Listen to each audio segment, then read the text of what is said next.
Mata Najwa 5 tahun yang lalu. Ketika waktu itu konteksnya adalah, kita dengarkan saja supaya bisa dapat gambaran, kita lihat video Mata Najwa 2018. Dalam pertemuan itulah Pak Prabowo menanyakan yang mungkin yang terakhir, yang ketiga kalinya. Jadi Pak Anies, apakah Pak Anies bersedia untuk menjadi calon wakil? Dan saya sampaikan, Pak Prabowo, ini sebuah kehormatan yang luar biasa. Karena ada 260-an juta orang dan saya diminta untuk menjadi pendamping. Mas Anies, saya harus tanya, apakah Anda menolak ini karena tawarannya cawapres? Tapi kalau tawaran capres mungkin saja akan berbeda? Tidak pernah ada tawaran capres. Tidak pernah ada tawaran capres dari Pak Prabowo? Ya. Tapi dari pihak-pihak lain ada beberapa tawaran capres ke Anda, Mas Anies. Betul. Dan pada semua saya katakan, saya tidak ingin menjadi bagian dari orang-orang yang mengkhianati Pak Prabowo. Saya sampaikan pada semua.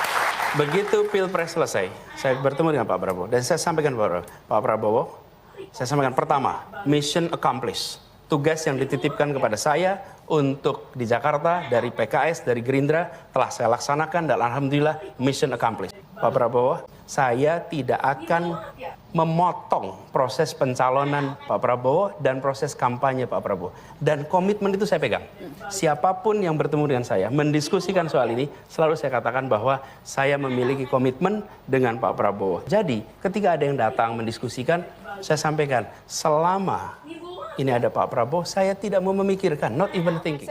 Mas, statement itu kemudian disebutkan itu Anda mengkhianati Pak Prabowo karena tadi Anda menyebutkan selama Pak Prabowo ada dalam pencalonan kurang lebih gitu Anda tidak akan intercept. Ya. Itu ada timeline waktunya, ada expiration time-nya kah ketika Anda menyebutkan komitmen itu? Nah, apa yang saya sampaikan pada saat itu tahun 2019. 18. Ya?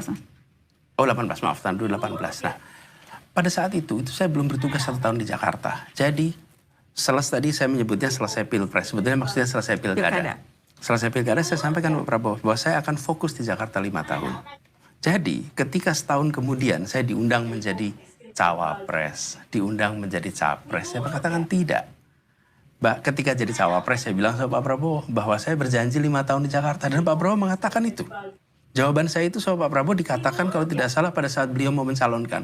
Di rekaman yang sama pada malam itu waktu Nana tanya, itu saya ditunjukkan waktu itu rekamannya Pak Prabowo di Masjid Sunda Kelapa pada saat beliau akan maju mendaftar. Saya akan minta produser, boleh tolong produser dicek supaya nanti saya akan bisa kita lihat juga. Boleh diteruskan dulu Mas Anies? Ya, jadi ada di bagian awalnya bahwa Pak Prabowo menyebut Anies berjanji 5 tahun di Jakarta. Oke. Dan kemudian itulah yang saya sampaikan bahwa selama 5 tahun saya akan fokus di Jakarta. Saya tidak tahu apa yang terjadi kemudian. Ya inilah yang menjadi komitmen kami. Jadi kami ingin memastikan bahwa apa yang dilakukan oleh semua pendukung untuk kerja di Jakarta jangan ditinggalkan. Dan Pak Prabowo ini akan maju Pilpres tahun 2019. Yang kita semua tahu beliau akan maju. Jadi saya katakan saya tidak akan mengintercept pencalonan Bapak. Tahun 2019 besok. Selesai. Jadi itu semua sudah ditunaikan. Jadi tidak ada yang dikhianati. Ini adalah satu komitmen menuntaskan kerja di Jakarta, tidak akan belok dari tugas di Jakarta, dan saya tunaikan tugas ini hingga selesai. Ketika kita berbicara itu konteksnya 5 tahun kemarin, bahwa saya berkomitmen untuk di Jakarta, saya tidak akan kemudian mengkhianati komitmen saya. Komitmen saya juga Pak Prabowo, bahwa 5 tahun saya akan di Jakarta, dan itu saya selesaikan. Jadi ini menurut saya agak terlalu jauh kalau kemudian dinyatakan sampai kapanpun tidak akan bersedia dicalonkan. Nah, sekarang juga saya tidak mencalonkan diri.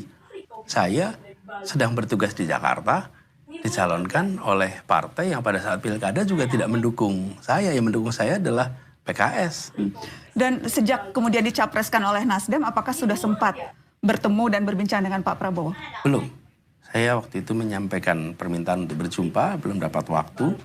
Kemudian kita coba beberapa kali, belum ada waktu, sehingga saya kirimkan surat kepada beliau dan menyampaikan kepada beliau perkembangan yang sudah saya lewati, tuntas di Jakarta.